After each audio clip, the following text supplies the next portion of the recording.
Hi, my name is Martin Marinos, and I am an assistant professor um, at the Film Production and Media Studies department at the Belisario College of Communications. I study comparative media studies, political economy of media, media theory, and media history. And I also teach international communication courses, world media systems, political economy of media. So, talking about international communication for me, probably the easiest thing to do is to start by saying what it's not rather than what it is international communication, because it means many things to different people. Um, so, what is not, uh, what I don't think it is research or teaching that deals with non US topics. And often this is the assumption, right? That it's something, it's about studying distant things, foreign things, then automatically you are an international scholar. And this actually is not the case. To me, international communication is not about exploring distant non-English speaking places, but it is fundamentally about exploring the flows of information, technologies, commodities, cultures across national borders, right? So, what I think makes me an international communication scholar is not that I study Eastern Europe and the former Soviet region and that I speak some of the languages from that region, but that I focus actually on the relationship that this part of the globe has been building with the rest of the world.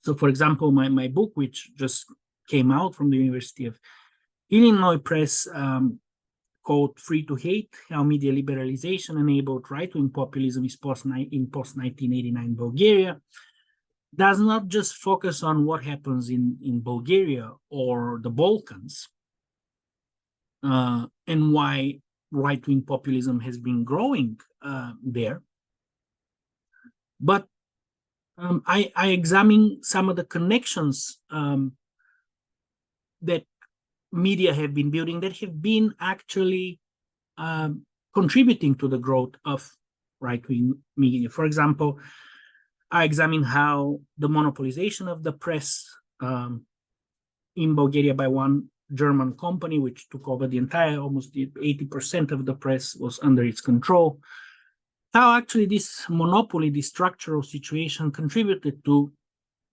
the emergence of a particular type of rhetoric, a particular type of discourse, far-right discourse that facilitates the growth of right-wing populist phenomena that also, we should note, are not just something that is local, that is just happening in this part of the world. It's something that is also a global subject, as many subjects are.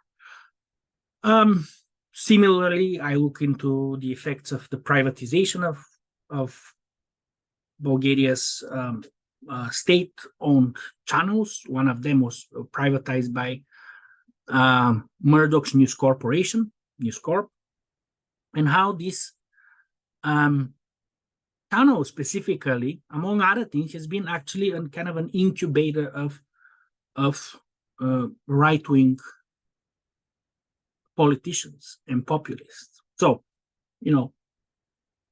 while my ethnographic archival work was, focused on Bulgaria, and I conducted it in Bulgaria, really just those two examples, there are many more, are about exploring the connections between a giant German newspaper company and Bulgarian media, or a gigantic television, not just television, but global media company like News Corp and Bulgarian local television. So all of these are examples of what I understand to be international communication, not studying something distant. Though I should say that knowing a foreign language, non-English language is really a plus. But really the main thing is to focus on connections, relationships, and the flows of information, culture, and media products. Thanks for listening.